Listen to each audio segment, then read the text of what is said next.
Probably most people hold extreme views or have held extreme views in their life, but the acting on them, that's far more rare. I think part of it is societal. We are much quicker to jump down somebody's throat and to say, you're wrong. Some things have been kind of amped up so much that rather than responding to the words with words, what we're starting to see is violence and aggression. I'm Lara Frumkin. I'm a professor of psychology at the Open University, and my research is broadly around marginalized communities in the criminal justice system. I got interested in this because I'm always interested in talking to other people and finding out their backstory, where they came from, what they think, who they are, how their identities have shifted over time.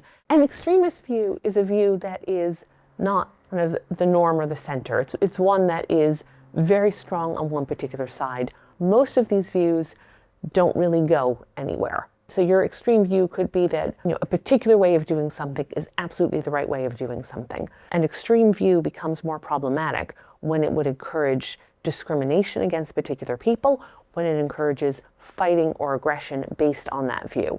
There isn't really a marker to tell who's going to hold extreme views. We do know that there are particular factors that might play a role. So for instance, people who are vulnerable, and that could be vulnerable because of the way they are brought up. It could be because their identity is a bit malleable. Identity foreclosure is the idea that people don't have their own identity, or their identity isn't firm or solid enough that they're able to adopt a different sort of identity, and usually that comes from a group. So what you see with people who start down a radicalization pathway is whatever their identity is, they get into the group, and their identity becomes morphed or one with the group. And that completely disengages critical thinking, because whatever the group says is what the person believes. If you or someone else think that you might hold a view that is headed towards an extreme view, there are things that you can do to check yourself on that. Start listening to things that are counter to what you believe in, and see if you are listening and accepting and trying to rationalize why they're wrong and you're right, or see if maybe you can accept what they're saying, or if you can debate something, because I think it really is that critical thinking that we need. What you want to do is not just accept it out of hand. You want to instead critically examine, is that the right view? Does anybody else have a different view or a different opinion that might make more sense? In a society where everything is moving faster than it has been, all you have to do is open up your phone and you can hear a whole range of different opinions, and those could be more and more extreme. And if you hear particular things that are extreme, the algorithms will probably give you more suggestions that fit that same rhetoric. I think we are much quicker to jump down somebody's throat and to say, you're wrong, and we do that in an angry, in an aggressive way.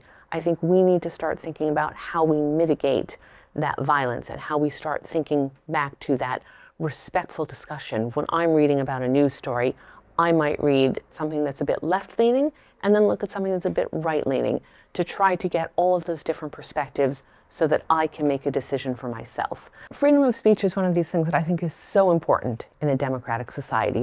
If you come across somebody who has an opinion that's really different than your own, just saying, I disagree, or you're wrong, isn't a helpful strategy. But instead, trying the approach of, I hear what you're saying, but have you thought about this sort of way? See if you can critically engage in a debate with them, even if you're doing it with yourself. I think this other person thinks this. Can I rectify the two? Can I rationalize them and make them fit together? Or can I further support my idea? Or can I change my idea to adopt a bit of theirs? I think Speaker's Corner is a perfect example of a microcosm of the right way to do things. What it allows is it allows people from all walks of life, all political, all ideological, all identity opinions to say what they believe and to be held to account, because anybody walking by, any other speaker can call them out and say, I disagree with you, let's talk about it. Or they can say, tell me more about what you just said.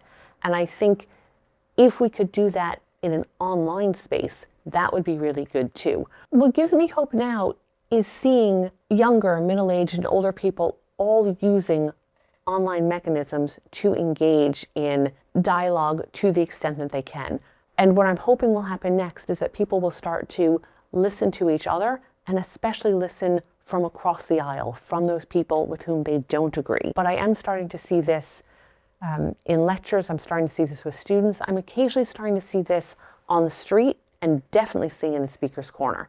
The Open University has a social justice mission. So we are all about trying to hear what different people say, trying to educate and be open and inclusive to all people. So not just teaching people, this is the way something should be. Here are the facts. Here's how you do this. You start with A, then B, then C. But instead, here's A. Tell me why B maybe shouldn't be next. Tell me why maybe you shouldn't start with A, so that you're always thinking about why, what, how could something be different? We see that in the way that we do our assignments. We see that in the way that we speak to people. I think that can help to chip away at some of this extremist rhetoric and hopefully open us up to be a bit more respectful and civil to each other. I'm Lara Frumkin, a professor of psychology at the Open University, and this is Beyond the Books.